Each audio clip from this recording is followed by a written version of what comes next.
करते हैं। SBFC finance का इशू आज दरअसल खुल गया है, यानी कि 3 अगस्त, ये 7 अगस्त तक आप इसमें पैसा लगा सकते हैं। 54 रुपए से 57 रुपए प्रति शेयर, ये है कंपनी का प्राइस बैंड। ध्यान रहे 1025 करोड़ का IPO का साइज है। कंपनी प्राइमरीली छोटे उद्यमियों, छोटे कारोबारियों को कर्ज देती है। In fact loan against property, loan against gold और पर्सनल लोन्स के बिजनेस में ये कंपनी है। मेरे साथ अब कंपनी का मैनेजमेंट है, उनसे बातचीत करेंगे कि ये जो फंड्स रेस कर रहे हैं क्या इरादा है और बिजनेस को ग्रो करने को लेकर क्या प्लान है। मेरे साथ है कंपनी के MD और CEO असीम ध्रुव और साथ ही साथ कंपनी के चीफ बिजनेस ऑफिसर महेश दयानी। आप दोनों का ही स्वागत है एंड कांग्रेचुलेशंस इस ये इशू लेकर आए हैं। 1025 करोड़ का ये इशू साइज है। इसमें से कितना आप फ्रेश कैपिटल रेस कर रहे हैं असीम, कितना OFS है? तो first of all thank you for having us. हम 750 करोड़ IPO का प्राइमरी रेस कर रहे हैं, जिसमें से 150 करोड़ हम ऑलरेडी प्री IPO रेस कर चुके हैं। तो अभी जो 1025 करोड़ का इशू है उसमें से 600 करोड़ प्राइमरी होगा और 425 करोड़ सेकेंडरी होगा। और कौन एग्जिट ले रहा है फिर इसमें? अपवुड कैपिटल। ओके, उनका कितना रफली हिस्सेदारी बचेगी इस एग्जिट के बाद? उनका 19% था पहले, अभी सब जाने के बाद 5.something% बचेगा। और सिर्फ इन्हीं की तरफ से ये एग्जिट आ रहा है और किसी की तरफ से नहीं? जी, इस इशू में सिर्फ उनका सेकेंडरी है। क्या आगे चलकर कोई और भी हिस्सा बेचने की तरफ इंडिकेशन है इस समय? नहीं, क्योंकि जो हमारे प्रिंसिपल प्रमोटर है क्लेरमोंट, वो एक फैमिली ऑफिस है। तो ये इनका ऑपरेटिंग इन्वेस्टमेंट है, ये प्राइवेट इक्विटी नहीं है, तो इनका कोई एग्जिट नहीं होता। It's a permanent business that they are building. Okay, तो ये बात साफ हो गई कि सिर्फ एक ही निवेशक कुछ हिस्सा निकाल रहा है। अब ये जो 600 करोड़ का फ्रेश इशू है, जो प्राइमरी इशू है, ये प्राइमरीली किस पर्पस के लिए आप रेस कर रहे हैं? क्या आप अपनी बुक को और मजबूत करना चाहते हैं? क्या इरादा है? देखिए, अगर आप देखें तो लास्ट 5 से 6 साल में जो हमने ये डिस्ट्रीब्यूशन बनाया है 16 राज्यों में, और ये 16 राज्यों में आपका प्रतिशत 92% का टोटल MSME क्रेडिट आता है। तो उस ग्रोथ को मेंटेन करने के लिए, तो अगर आप हमारा ग्रोथ देखें, आज हमारा टोटल AUM 5000 करोड़ के करीब है और ये ग्रो किया है 40% एट अ कंपाउंडिंग बेसिस, और ये टोटल इंडस्ट्री ग्रो कर रही है 23 से 24% पे। तो अगर आप ग्रोथ देखें, आगे चल के जो ग्रोथ आप देखें, तो ये ग्रोथ काफ़ी प्रॉमिसिंग है और इस ग्रोथ को मेंटेन करने के लिए हमको ये कैपिटल रेस कर रहे हैं। तो ये जो 600 करोड़ हम जो रेस कर रहे हैं वो एक प्राइमरी कैपिटल है, जो हमारा ग्रोथ कैपिटल है for the next 2 to 3 years। Okay, ये प्राइमरीली ग्रोथ कैपिटल रहेगा। अच्छा, ये बताइए, इस समय आपका MSME लोन्स पर क्या मैक्सिमम एक्सपोजर है? How is the breakup? क्योंकि आप गोल्ड लोन्स भी देते हैं, MSME लोन्स भी देते हैं और कुछ पर्सनल लोन्स भी देते हैं, तो how does it really, how is the breakup? 5000 crore हमारा टोटल बुक साइज है, उसमें से 80% MSME लोन है और करीबन 17% हमारा गोल्ड है और सिर्फ 3% है जो अनसिक्योर्ड है।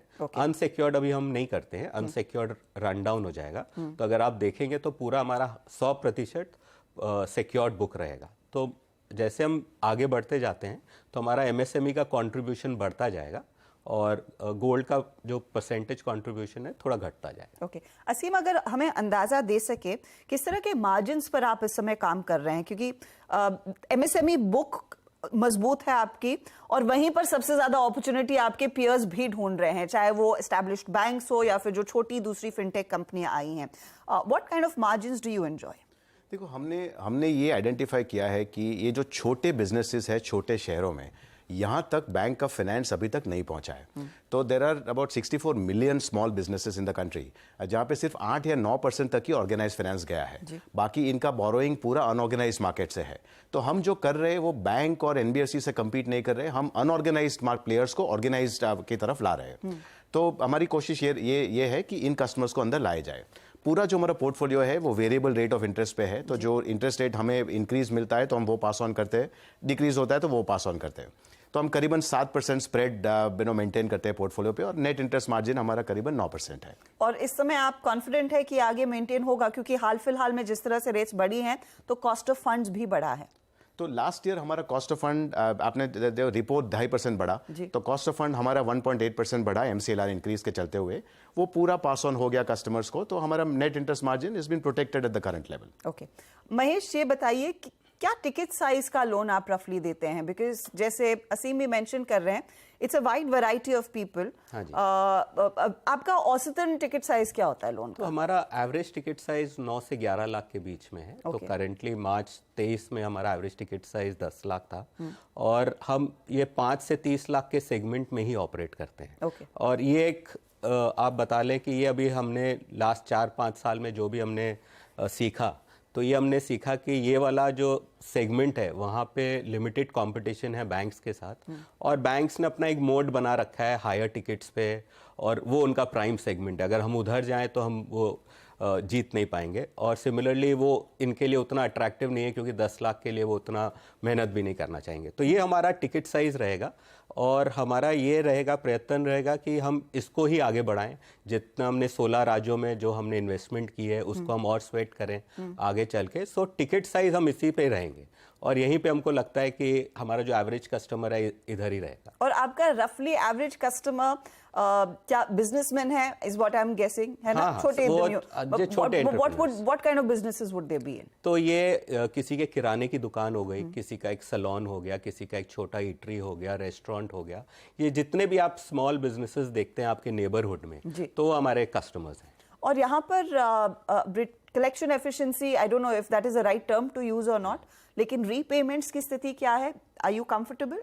तो अभी हमारा 95% पोर्टफोलियो करंट है, तो पेइंग कस्टमर्स है। 5% customers are in various stages of delinquency, और एनपीएस करीबन 2.4% है, विच इज कंफर्टेबल। मार्केट में जनरली ये सेगमेंट में 4% के ऊपर डेलिंक्वेंसी रहती है, तो we are doing better than that. And I think ये कस्टमर्स अच्छे कस्टमर है। कभी कभी पेमेंट में थोड़ा डिले होता है, पर लॉस नहीं आता यहाँ से।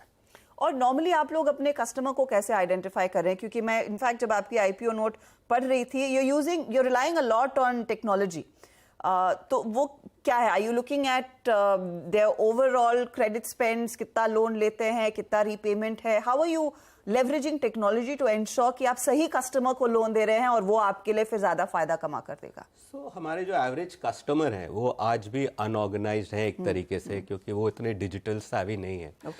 उनके पास आज भी बैंक स्टेटमेंट मांगो तो वो आपको एक बड़ा सा रिम दे देते हैं। तो हमारी ये कोशिश रहती है कि हम उनके पास जाएं, उन समझें, और अगर मैं जाके उनसे मिलता हूं तो उनके पॉइंट ऑफ कांटेक्ट पर ही बता सकते हैं कि आपका सिविल स्कोर क्या है और आप एलिजिबल हैं कि नहीं। ऑल्दो कि वो सिर्फ रीज़न नहीं होता है, और भी बाकी सब रीजंस होते हैं। वहाँ से हमारी जर्नी शुरू होती है, और वहाँ से जितना भी उनके जो डॉक्यूमेंटेशन है वो हम डिजिटाइज करते हैं, और वो पूरे वर्क फ्लो में डिजिटल जाता है। वो पहले ज़माने जैसा नहीं है कि एक फाइल बन गई और वो एक रीजनल ऑफिस गई और वो हेड ऑफिस गई और अप्रूव हुई।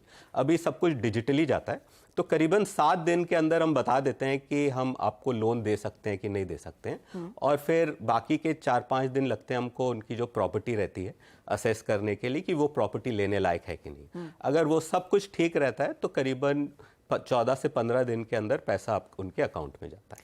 क्या आगे चलकर ये जो 5 से 30 लाख का टिकट साइज है उसे बढ़ाने के विचार होंगे आपके? नहीं, क्योंकि उसके आगे हम एक अलग सेगमेंट में चले जाते हैं जहाँ पे बैंक्स ऑलरेडी कार्यरत है, तो वहाँ पे we don't have a right to win. तो हमने जो सेगमेंट आइडेंटिफाई किया है ये बहुत डीप सेगमेंट है, तो यहाँ पे बहुत काम हो सकता है।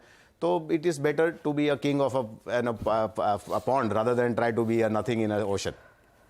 बहुत बहुत शुक्रिया आप दोनों का। All the very best for this issue. Of course listing दिन आपसे दोबारा रूबरू होंगे, लेकिन ये है दरअसल कंपनी का मैनेजमेंट जो बहुत ही एक यूनिक टारगेट ऑडियंस को फोकस में रखते हैं। 5 से 30 लाख तक के लोन्स देते हैं। एमएसएमईज और सिक्योर्ड लोन्स में कंपनी दरअसल अग्रसर है।